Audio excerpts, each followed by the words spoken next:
Alors, je vais commencer par rendre hommage à Marcel Delpastre, puisque c'est une femme poète, écrivain, ethnologue aussi, limousine, qui a vécu au XXe siècle. Elle est née en 1925 et décédée en 1998. Et donc, elle était bilingue par l'oralité depuis l'enfance, depuis la petite enfance. Son père parlait uniquement le français et sa mère ne parlait que le limousin. Donc elle a baigné dans les deux langues qu'elle pratiquait tous les jours. Mais elle a attendu l'âge de 38 ans pour écrire son premier texte en limousin. Voilà. Donc ce premier texte, c'est « La langue que tant me plaît », la langue qui tant me plaît.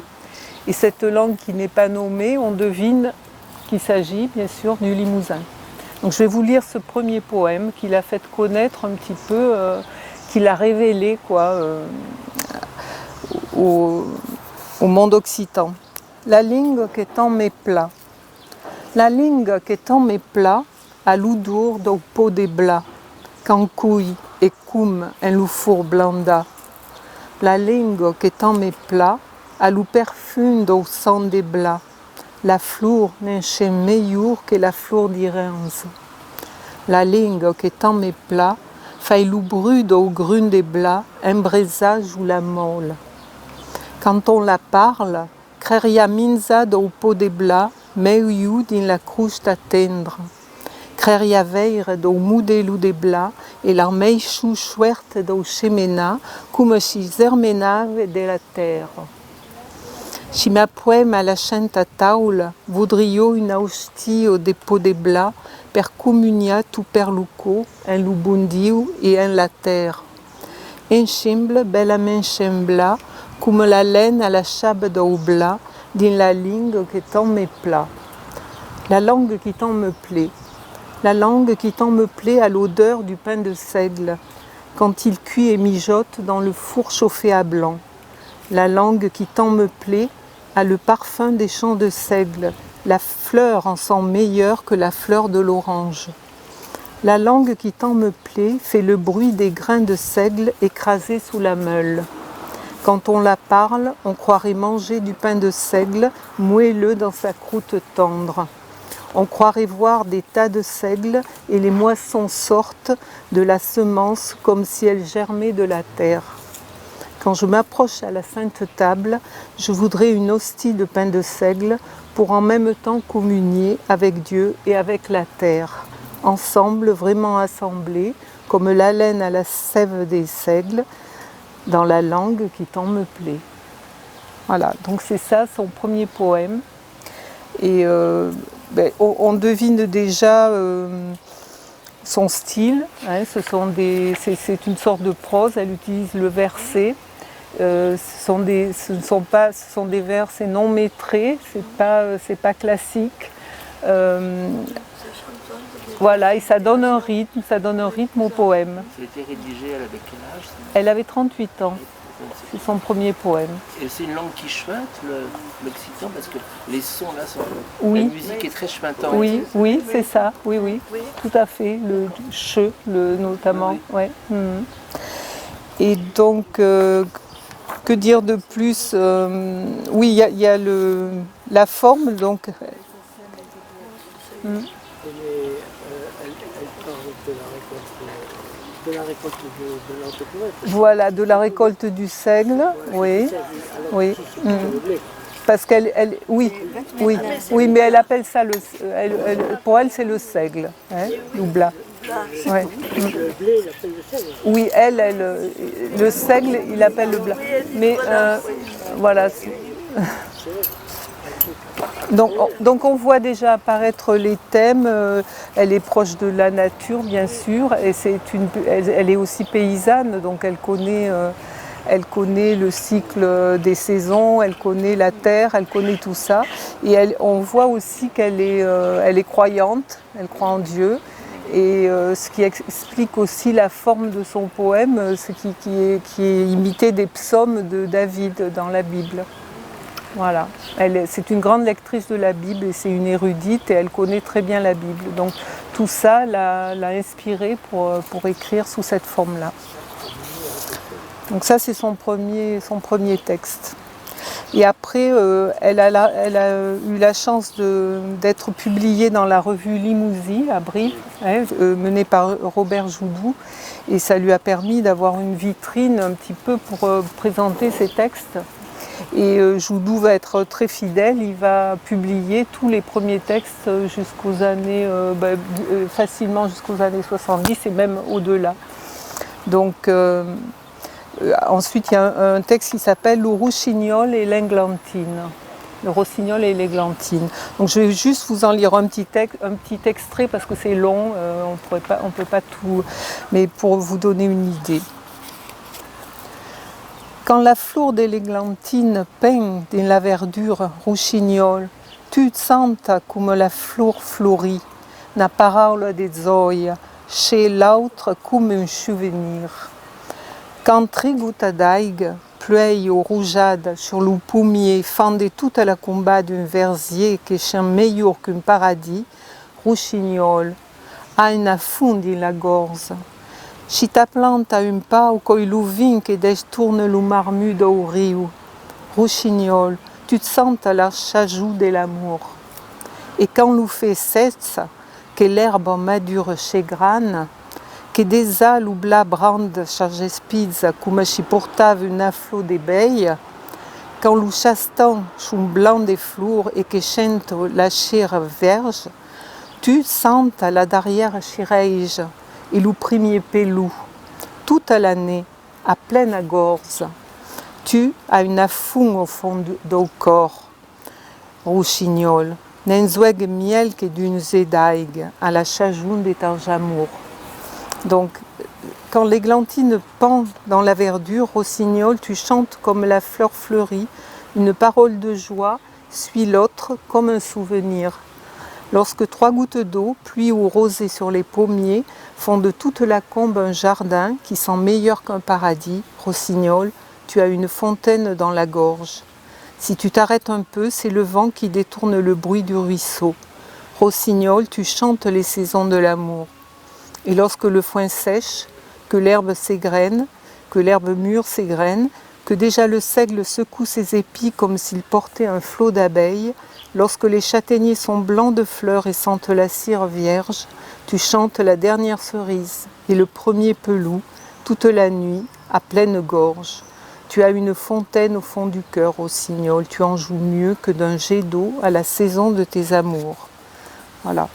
Donc ça c'est un texte très long, c'est un poème long qui est apparu dans Limousin peu après La ligne qui est en mes plats.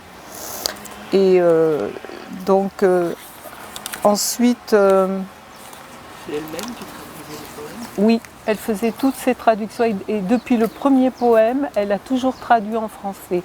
Et nous discutions... Il y a moins de trahison donc. Voilà, c'est important parce que c'est elle qui a toujours traduit. Et tout à l'heure à table, là, on était réunis quelques-uns et on parlait de la richesse de la langue d'oc. Et c'est vrai qu'elle n'a jamais, parce qu'elle a écrit des textes directement en français aussi, sans passer par l'oc, et elle n'a jamais voulu les traduire en limousin. Comme si le français n'avait pas toutes les nuances qu'on pouvait trouver en limousin. Elle n'arrivait pas, enfin elle n'a jamais franchi ce pas-là. C'est quand même... Alors que dans l'autre sens, elle le fait. Ah oui, systématiquement. Donc ça m'a interpellée quand même, cet aspect-là. Plusieurs adjectifs. Et je vois bien la trouver quand on me dit mais pourquoi tu dis c'est la même chose, on a dit ce mot, mais tu dis la même chose en français. Oui, parce qu'il n'y a pas de nuance. Voilà. Et même elle a écrit un texte qu'elle a écrit d'abord en français, c'est Le chant des pierres, qui est un très très beau texte. Et elle a écrit une suite en occitan, mais qui n'est pas une traduction. Elle a repris un peu les thèmes, mais en les modifiant, et ça n'a jamais été une traduction. Donc en fait, c'est là qu'on voit que les deux langues ne sont pas équivalentes pour elle. Parce qu'il y en a une qui est sans doute plus imagée, plus riche et qu'elle a du mal à passer du français à l'autre, quoi. Voilà. Ou peut-être que c'est sa langue première aussi, puisqu'elle a eu les deux dès l'enfance. Sa mère lui parlait en limousin. Oui, oui, oui. Oui, c'est peut-être. Enfin, on n'a pas vraiment la réponse, mais Oui. voilà. Mais, mais elle a fait quand même quelque chose aussi dont je parle tout de suite, c'est qu'elle a, elle a d'abord écrit, donc à partir du moment où elle a écrit en limousin pendant 10 ans, elle a exploré le limousin, tout ce qu'elle pouvait écrire à ce sujet, sous différentes formes. Et les 10 années qui ont suivi, elle a privilégié le français, elle a adapté un peu les mêmes formes au français. Et ensuite, une fois qu'elle a eu ces deux étapes, la dernière période, elle a écrit des textes en bilingue. Alors ça, c'est exceptionnel, comme Nathanaël sous le figuier.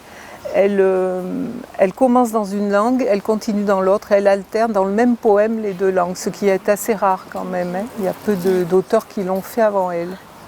Voilà. C'est en ça qu'elle est quand même assez exceptionnelle. Elle a tout exploré, quoi. Et c'était peut-être une façon d'éviter la traduction, justement, de passer d'une langue à l'autre dans le même poème. Donc là, j'avais retenu, oui, elle a écrit un autre petit recueil qui a eu un bon écho à l'époque, en 68, L'Outsami des terres, 66. L'Outsami des terres, le chemin de terre. En fait, ce sont 10 psaumes qu'elle a réunis ensemble sous ce titre-là. Elle a écrit les psaumes les uns après les autres. Et donc, voilà. Et donc, j'en ai noté un à vous lire parce qu'il n'est pas trop long et que, voilà, il est assez joli, assez réussi. C'est L'ancien amour. L'ancien amour. L'ancien amour, l'amour qui dure trop d'éting. Et que chez Cuiza, chaque année, sur mon lit, comme une sac et douer, où l'œil charaille dormir, tout le jour me chegio, comme à l'ombre que chez, et que pache per custa, et que pache d'avant, et que zamai cha plante, machi vous planta, où l'œil charaille béchègre, on te aniro, yeu manirai, quand dormiro, yeu dormirai. Et l'uzur ve que bararai à la clarda do uzur mudu joel, l'aidum que duerme ou que m'échègue. L'ancien amour, l'amour qui dure trop longtemps et qui s'est couché chaque nuit sur mon lit comme un chat qui dort, je le laisserai dormir. Tous les jours il me suivait comme l'ombre qui suit et qui va par côté et qui passe devant et jamais ne s'arrête que si l'on s'arrête. Je le laisserai suivre. Là où il va, je m'en irai. Là où il va, je m'en irai. Quand il dormira, je dormirai. Et vient le jour où je fermerai mes deux yeux à la lumière du jour, alors qu'il dorme ou qu'il me suive. Voilà. Est-ce que vous voulez un petit court extrait de Nathanaël sous le figuier? Là, je ne pourrais pas traduire puisque c'est, Oui. y a pas de, c'est une alternance des langues. Ça vous dit un petit court extrait? Nathanaël sous le figuier, Nathanaël sous le figuier. Quand tu vois par hasard dans le ciel passer les signes millénaires, étoiles filantes ou comètes, pense au poète qui lance dans la solitude des chants éternels et beaux, des chants inutiles et beaux, dans l'éternelle solitude. Pense au poète mort qui lance dans la solitude ses chants éternels et beaux, dans la profonde solitude. Disait que sente que je suis niure et pertant pas bégu de vie, comme cherio chadoul, dégume pas vercha de vie. Mai campachave tra la prêche et que les jours uliave clar, mai quand trop save l'arvigna, que le perfume n'en trachimave de la grappe ou de la fleur, dégume pas vercha de vie. Et n'est verse mon veire de la couleur d'orage doux. Et n'est verse mon veire templo le croc de ma douamo et ma lingue et ma babigna, dovi che zant, zanta per tan, jeut zant per tout ciò che zant, mai per ciò che diri, ciò qu'ove pas, che beleut zant, per l'ogeu e l'uvin e la feuille nainada, et per la voûte de l'homme entre sa zoi et sa douleur. Zant et suis chadoul chegur, suis niur, do parfum de la vigne in fleur et des l'odeur d'eau vie. Cela t'étonne si je chante, mon rire même te surprend. Cela t'étonne si je chante, moi qui n'ai pas d'amour au cœur, moi qui n'ai pas d'espoir au ventre et ne crois guère au jour meilleur. Presque mon rire scandalise. Et ce chant qui me vient du cœur, et cette voix qui s'émerveille et qui proclame le bonheur. Bon, ça continue, c'est assez long comme poème. C'était juste pour que vous voyiez un petit peu l'alternance, voilà, des langues dans le même poème. Voilà. Et donc, après ça, elle a écrit également un recueil, c'était même avant, elle a écrit un recueil Saume Pagan qui l'a fait connaître un peu dans toute l'Occitanie, les psaumes païens. Voilà. Il y a 70 textes quand même, 70 psaumes. Et ce recueil, il a une particularité, c'est qu'il a été pensé. Elle a écrit les psaumes, elle en a écrit beaucoup en limousin, et après elle a fait un choix et elle les a ordonnés par thème pour en faire pour architecturer le recueil. Voilà. Et donc c'est très intéressant. Et dans la première partie, elle évoque la mort du pays, c'est-à-dire la mort de la langue, enfin la langue qui commence à être moins parlée. Et donc, et c'est quelque chose que finalement, il n'y a pas tellement de poètes qui l'ont autant évoqué dans un recueil. Je veux dire, c'est assez novateur. Elle écrit en 68, 69, voilà. Elle est un petit peu en avance, je trouve, dans ses thèmes, quand même. Hein. Sur la disparition de la langue. Oui, il y en a eu avant. Mais qui le disent clairement comme ça, je trouve qu'il n'y en a pas eu tant que ça, bien sûr. Il y a eu déjà Joseph Roux bien avant, l'école Félibréenne en Limousin. Mais bon, donc il y a plusieurs textes sur ce thème au début. Parce que en fait, elle a appris la langue, elle a appris à l'écrire avec un linguiste qui s'appelle Joseph Migaud. C'est Joudou qui l'a mise en relation, donc la revue Limousin, Joudou qui en était le président, qui l'a mise en relation avec Joseph Migaud. Et ils ont correspondu en fait, ça s'est fait par courrier, par échange, et ils ont correspondu pendant 12 ans. Donc elle a appris la langue grâce à ses corrections, quoi. Ouais. Elle lui envoyait ses textes, il les corrigeait, il les lui retournait, elle finissait les corrections. Enfin, c'était une collaboration très fructueuse. Et c'est tombé aussi au moment où la langue occitane a été normalisée. Après la loi d'Exon en 1951. À cette époque, je ne sais pas si vous vous rappelez, mais dans les collèges, les lycées, on pouvait prendre l'occitan en option au baccalauréat. Et ça faisait quelques points supplémentaires. Et c'est suite à cette loi d'Exon. Et là, les occitanistes se sont dit qu'il fallait faire quelque chose pour enseigner la langue, pour normaliser l'écriture, pour qu'elle soit vraiment, qu'elle puisse être comprise aussi selon les différentes régions d'Occitanie. Et Migaud a été l'artisan qui a établi la norme pour le Limousin, justement, et à travers les textes de Delpas, mais pas seulement. Il y a eu d'autres auteurs dont il a corrigé les textes et il a normalisé leurs textes. Voilà. Eh ben, c'est quelqu'un de très important qui agit un peu dans l'ombre, mais son rôle est quand même très très essentiel. Ma mère qui est née à Lagles-les-Geôles, donc près de Messac, elle m'a raconté quand même que petite, elle pleurait en rentrant de l'école parce qu'on lui demandait de ne plus parler la langue. Et donc Et ça, c'était un traumatisme parce que moi, je sais que mes parents m'ont jamais parlé la langue. Ils la parlaient parfois entre eux, surtout mes grands-parents la parlaient entre eux. Mais nous, ils nous la parlaient jamais. Et je pense que ça venait aussi de là, hein, quand même. Même s'il n'y a pas eu de punition, vous voyez, de choses comme ça. Je vais juste lire un extrait court là, de ce thème du pays mort. Hein. Elle nomme aussi le Limousin l'Upaï des Laubres, le pays de l'arbre. Voilà. Et donc l'Upaï mort.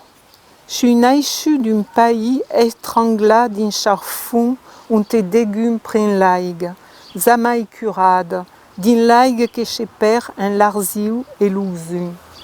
D'un pays qui mourit, un chafouré et schmaragnade, l'ouzaune faux que chagne et l'ousachtan creba. D'un pays qui mourit d'un terra frizza, din lu mau gouverne des choupras à Sampia, et santa d'un pays qui a d'oublida son arme, et que chapuche à lingue, et que je chouvem pas des soutsanu.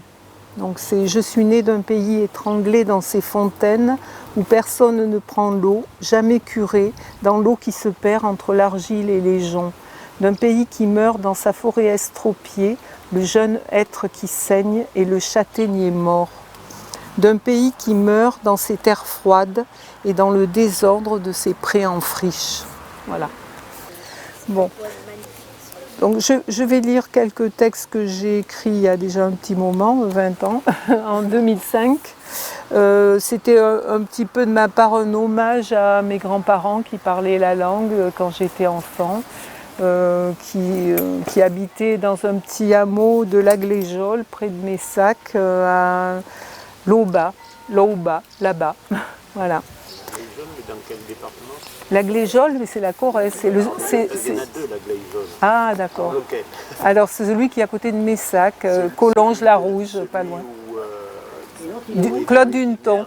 Oui, voilà. Alors là, ça doit être de l'Occitan, plus du sud, que oui. Pas du Limousin.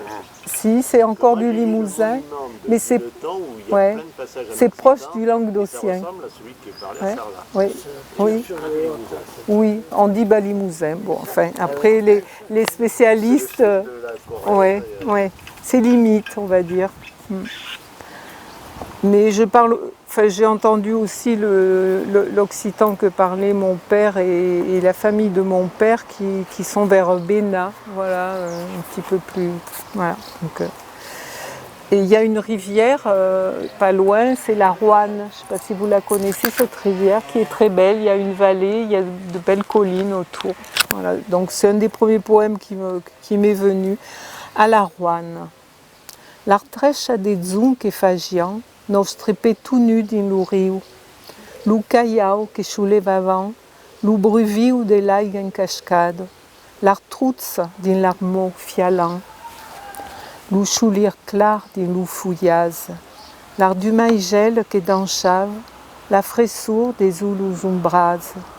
L'argerbe anaute que plaisavan, l'arvasse rouge que buvian. L'ogistiu, pachan, enchaisant. Donc à la Roanne, les tresses de joncs qu'on faisait, nos pieds tout nus dans la rivière, les cailloux que nous soulevions, le bruit vif de l'eau en cascade, les truites glissant dans nos mains, le soleil clair dans les feuillages, les libellules qui dansaient, la fraîcheur dessous les ombrages, les herbes hautes qui ployaient, les vaches rousses qui buvaient, les étés qu'on passait au pré.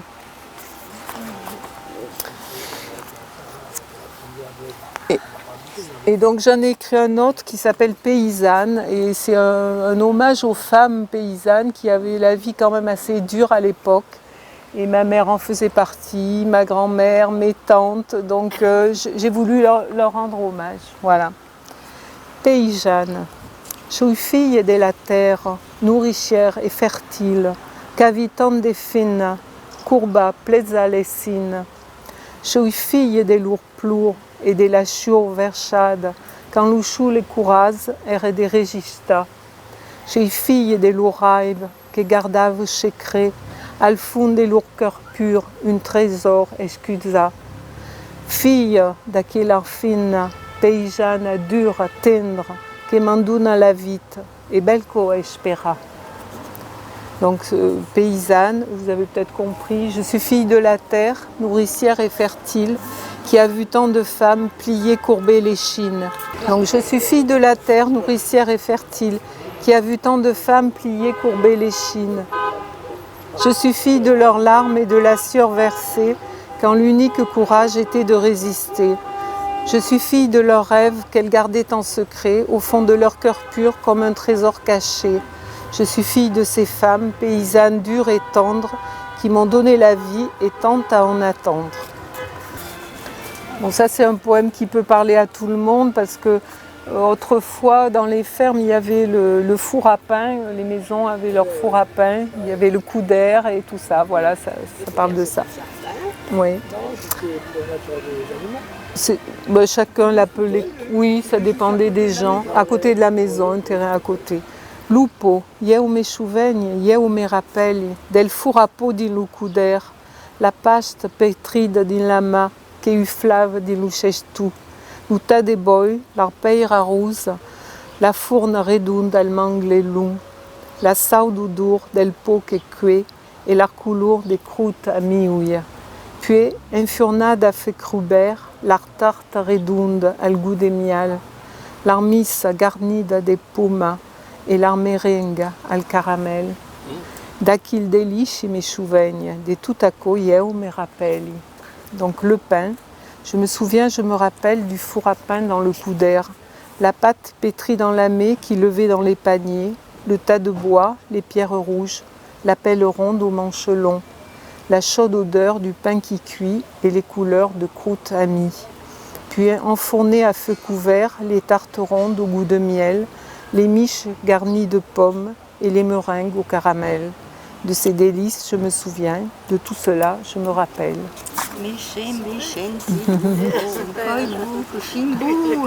Et alors tu me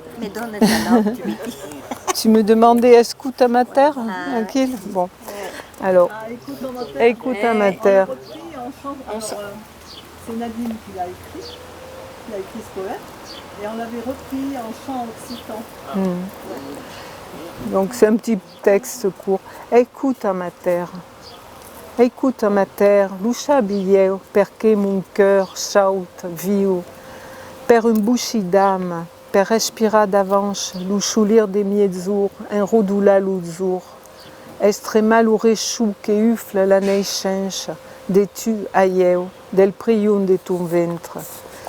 Écoute mater, je le sais moi pourquoi mon cœur saute vif, pour un morceau d'âme, pour respirer d'avance le soleil de midi et dévaler les jours, n'être plus que l'écho qu'insuffle la naissance, de toi à moi, du profond de ton ventre. Voilà.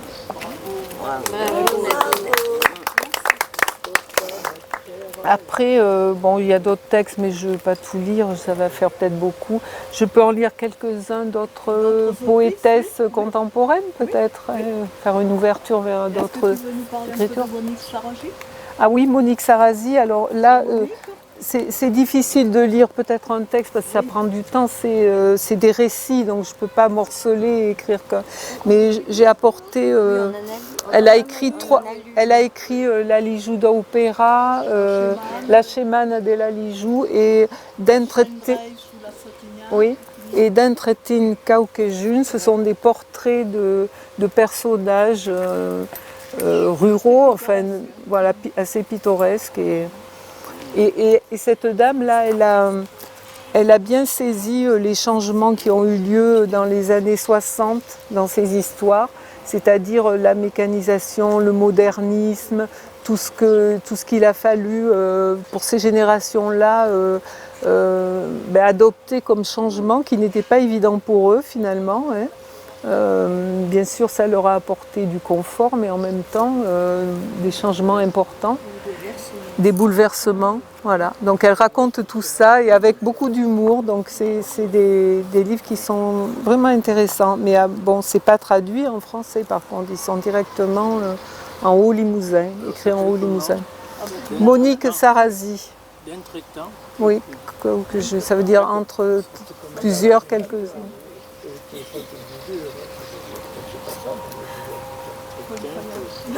Voilà. Et sinon, oui, voilà. Alors, il y a des anthologies qui sortent depuis quelques années sur les écritures féminines en occitan, ce qui me paraît intéressant parce que pendant longtemps, les femmes ont été un peu reléguées, soit qu'elles écrivaient peu, soit qu'on ne mettait pas trop en valeur leurs textes. Donc, il y a une jeune poétesse gasconne qui s'appelle Pauline Camaquin, qui a eu l'idée de rassembler, de faire d'abord un sondage pour voir dans les régions les femmes qui écrivaient en Languedoc. Et elle les a rassemblées dans cet ouvrage. Et il y a même un deuxième volume qui va apparaître, tellement il y en a finalement. Donc c'est plutôt... Là, ça regroupe oui, toutes les régions. Ouais, ouais. Alors par exemple, une auvergnate qui s'appelle Josie Guyot, donc ça s'intitule Ente Chumpachad Larfena, où sont passées les femmes. Ma canfaren santal a l'ouvette des nôtres Auvergne bache de que des planes et des gnola, ma nauta de char montagna, nauta de cha poesia, de cha musique. Ma canfaren santal a l'ouvette. Linga catad, linga roubad, agula tuges cru, non tratiara, tiara neir, tiara da limagne, cove vaite mustra. Bon, c'est un autre, j'hésite un peu plus parce que la langue est un peu différente en auvergnat. Covesh vaite desbia, covesh vaite desveia. Écrivaire d'Escol, Chabenta ou pas, Labouriou et Ravel, Vidal et Michalia, hommes de théâtre chez nous, Peit qui te parle, Louzarsaïou, et tout qu'au papier que des morts à rapa d'une galeta, à main que fugueche bruya, paubreta, d'aquil que chapa. Bon, je dis juste un extrait. Mais quand ferons-nous chanter l'alouette de notre basse Auvergne? Basse de quoi? De plaine et de brume? Mais haute de ses montagnes, haute de sa poésie, de sa musique. Mais quand ferons-nous chanter l'alouette? Langue cachée, langue volée, notre terre a-t-elle mangé tes écrits? Terre noire, terre de Limagne, qui va te montrer? Qui va te déshabiller? Qui va te réveiller?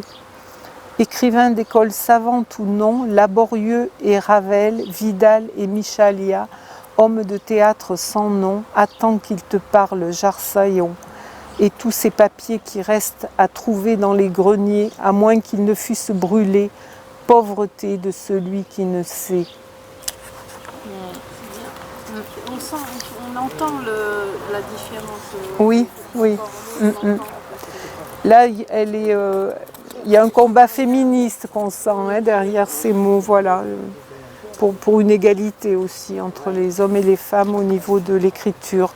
Ça, c'est une limousine, une femme poète limousin, c'est Bénédicte Bonnet, que vous connaissez, qui a écrit Métamorphose, qui parle de la naissance de sa fille. Voilà, c'est aussi un sujet, un beau sujet. Métamorphose.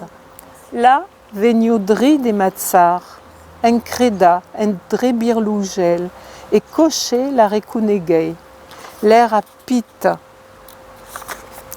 l'air à mio. Ma fille perd toute une avite, et Doumadi plein d'échoulir. Dame nature, l'amour me pregno, et sur la via des maires me ménave, un poutou, doula, une aparaule, maire des Vigno, maire des Murario.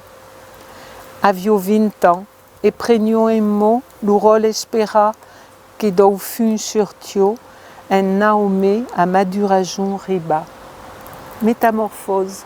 Elle venait droit de ma chair en criant, en ouvrant les yeux, et soudain je la reconnus. Elle était petite, mais était mienne, ma fille, pour toute une vie, et des matins pleins de soleil. Dame nature, la main me prenait, et sur la voie de mer me menait, un baiser, du lait, une parole. Mère je devenais, mère je resterai. J'avais 20 ans, et prenais en main le rôle attendu qui sortait des brumes, en 9 mois, arrivé à maturité. C'est joli, hein? Ouais. quello benedicte che tout le monde Quello benedetto. tout le monde parle le langue. Et, Tout le monde lui petit. oui. Toute la famille. Hein. Et je vais citer aussi une poétesse périgourdine que vous devez peut-être connaître, c'est Cécile Chadeuil, la fille de Michel Chadeuil, peut-être que vous, sans doute vous connaissez. Alors j'en avais retenu un, c'était lequel? Ah oui, Laus do terrain vague. Alors c'est plus de la prose, hein, prose poétique. Quand non sabaro per plovula leixa s'atsanche à la médiocrita, quand la plante n'aura plus des fruzza plourdenade, quand la ville plantaro des triaches ou retrum, quand lo bastimi faran saum per escundre lo miseria, quand lo photographe n'auront plus de nacersa en quelque lieu maïkesta miseria, quand lo drôle tournaran vers un vez de zenul crustu, quand l'espace refugero de chemplena, quand aquest espace tournaro descunegu, quand l'outsi liure che faran patrapa, quand la ville cersaro la choulège et que vomiro précision et rigour, l'aidon, tournaranai chez l'ou terrain vague. L'ou faux de la jonction vilaude entre terre et chiao. L'aidon, l'origine chez Farah Zenerou. Donc ça a apparu dans Le Gai Chabert, qui est une revue occitane. Et Le Gai Chabert, Le Gai Savoir. Éloge du terrain vague. Lorsque l'on acceptera de laisser sa chance à la médiocrité, quand la plante sera lasse de pousser de manière rangée, quand la ville arrêtera de trier ses déchets, quand les bâtiments refuseront de cacher leur misère, quand les photographes en auront assez d'aller ailleurs chercher cette misère, quand les enfants auront à nouveau envie de genoux croûteux, quand l'espace refusera d'être plein, quand cet espace redeviendra inconnu, quand les chiens libres ne se feront plus attraper, quand la ville recherchera la solitude et qu'elle vomira précision et rigueur, alors renaîtra le terrain vague, le flou de la jonction urbaine entre terre et ciel, alors l'horizon deviendra généreux.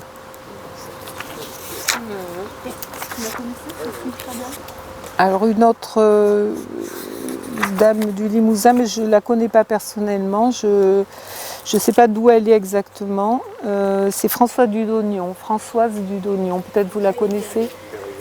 Périgourdine, elle est Oui, il me semble, hein, mais je ne la connais pas personnellement. Pardon? Ah, d'accord. Alors, l'esbelade, l'embellie. Qu'à la brava giornada, là che l'usciulir mude, l'argouta d'aiga, che pinguia de l'arbrussa, per la runde per fazza, belle ubi, che te voel sarni un fa la coblu de la miseria do monde, che chuventabi miseria de chez même. Ma ue, vege non ma chabeuta, qu'o fai che chei de goût deima. Ce qui veut dire quelle belle journée que celle-ci où le soleil transforme les gouttes de pluie qui pendent aux branches en perles rondes et parfaites. Peut-être vais-je t'agacer en ayant l'air d'oublier la misère du monde qui est souvent aussi misère de soi-même. Mais en ce jour, je ne vois que sa beauté et l'envie me vient d'aimer. Une autre femme poète qui est originaire, je crois, aussi du Périgord, hein, c'est Brigitte Mirmont-Orasio, voilà. Mais qui écrit en langue d'Ossien surtout. Hein. Ouais. Voilà. Elle a écrit le lexique Sarladé, du Périgord noir. D'accord. Dictionnaire de référence. Voilà. Donc j'ai retenu, enfin elle a écrit elle a écrit plusieurs livres, et donc j'en ai retenu un qui est dans l'anthologie qui s'appelle Jornada de la Fin. Donc c'est un peu d'humour aussi. Il a paru dans Parole de Oui, Journée de la femme. Osca, et j'arriba, l'ouïe des mares, tant espera. Un jour entier per existir, un jour complet per s'exprimer, Chebe, chebe, de miezura miezanue, la fine a ue e jan releu. Osca, e j'arriba, l'uue de mar, tant espera. Trechin chechente quatre zura espera. Un jour tout ple per mercheza. Per l'oudre des votes, merche plo. Per l'oudre des trabaya, grand merché. Per l'oukuta, merche plo. Per tout l'oujo tredre, merché. Per l'oudre des pencha, merché. Ma li penche, n'yo pas brique, l'ouue des mar, pel gouya. Alors, journée de la femme, bravo, bravo, il est arrivé, le 8 mars tant espéré. Un jour entier pour exister, un jour complet pour s'exprimer. Si fait, de midi à minuit, la femme ce jour est en relief. Bravo, bravo, il est arrivé, le 8 mars tant espéré. 364 jours à espérer, un jour entier pour remercier. Pour le droit de vote, merci bien. Pour le droit de travailler, grand merci. Pour le quota, merci bien. Pour tous les autres droits, merci. Pour le droit de penser, merci. Mais j'y pense, il n'y a pas de 8 mars pour les garçons? C'est les 365 jours. Voilà. Et après, je terminerai avec un texte d'une provençale qui s'appelle Lisa Gros. Et voilà, ça s'appelle Plueza, pluie. Il faudrait peut-être que je dise un texte en gascon, c'est un peu plus compliqué. Si, c'est un de Pauline peut-être. Oui. Pluez. Rase à la pluez des février et la lousse des tejuels, la douchour des tamons, mandou deschlau, qui font frémir ma pelle. Rase à la pluez. Exprime di ma testa, presença, perfume, zoia, musique embriagante. M'encamine vers tu, vive, espera-mi, arrive. Duebe-mi tes bras, et la peine, l'udol, la rajout, tombe en mille beluga.